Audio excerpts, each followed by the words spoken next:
Reflections on the Good News of Jesus Christ according to Matthew for Sunday, the 15th Sunday of Ordinary Time. On that day, Jesus went out of the house and sat down by the sea. Such large crowds gathered around him that he got into a boat and sat down, and the whole crowd stood along the shore. And he spoke to them at length in parables, saying, "A sower went out to sow. And as he sowed, some seed fell on the path, and birds came and ate it up. Some fell on rocky ground where it had little soil. It sprang up at once because the soil was not deep. And when the sun rose, it was scorched, and it withered for lack of roots. Some seed fell among thorns, and the thorns grew up and choked it.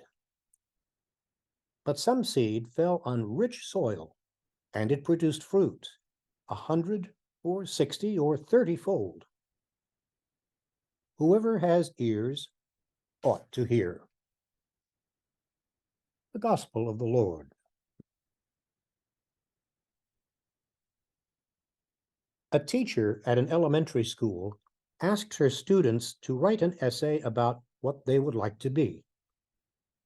At home that evening, while grading the essays, the teacher read one student's essay that made her start to cry. Her husband walked in just at that moment. "What's wrong?" "Read this. It's one of my students' essays." The husband sat down and read. "I would like to be a television set. I want to take its place and live like the TV in my house. I would have my own special place and have my family around me. They would take me seriously when I talk. I would be the center of attention, and people would listen to me without interruption or questions. I want to get the same special care the TV set receives, even when it is not working. I would have the company of my dad when he arrives home from work, even when he is tired. And I want my mom to want me when she is sad and upset, instead of ignoring me. And I want my brothers to fight to be with me. I want my family to just leave everything aside every now and then, just to spend some time with me. And last but not least, I want them all to be happy and entertain them. I just want to live like a TV." The husband looked up. That poor kid. What horrible parents. The wife looked at him and said, "That essay is our son's."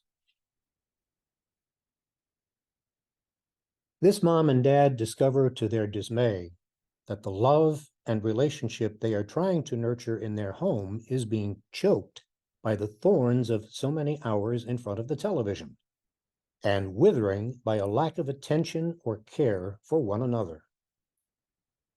Christ calls us to model the sower of today's gospel within our own homes and households, to sow seeds of encouragement, joy, and reconciliation in the earth of our homes, and doing the patient work of realizing the harvest God has promised, to trust and believe that our simplest acts of kindness and forgiveness, our humblest offers of help and affirmation, may be the seed that recreates and transforms our homes and hearts.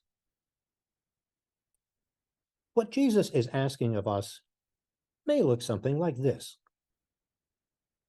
A cashier at a local hardware store is nearing the end of her shift.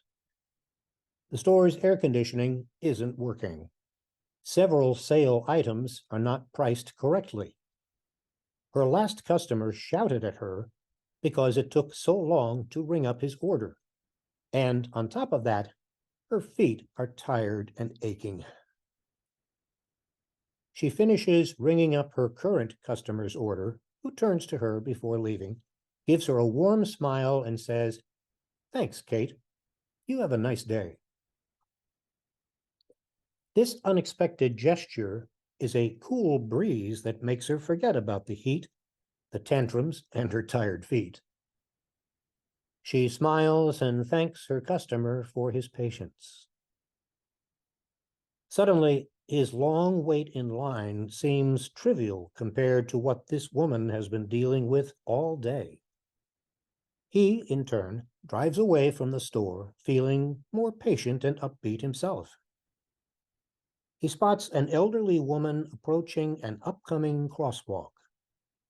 He stops and motions her to cross with a wave of his hand and a smile. The woman is grateful to the driver for being patient enough to let her cross the street. As she continues on her way, she smiles at a young girl sitting alone on a porch. The little girl, happy to be noticed, waves back and suddenly notices the little boy next door, who she invites over to play frisbee. The boy is delighted to finally have someone to play with.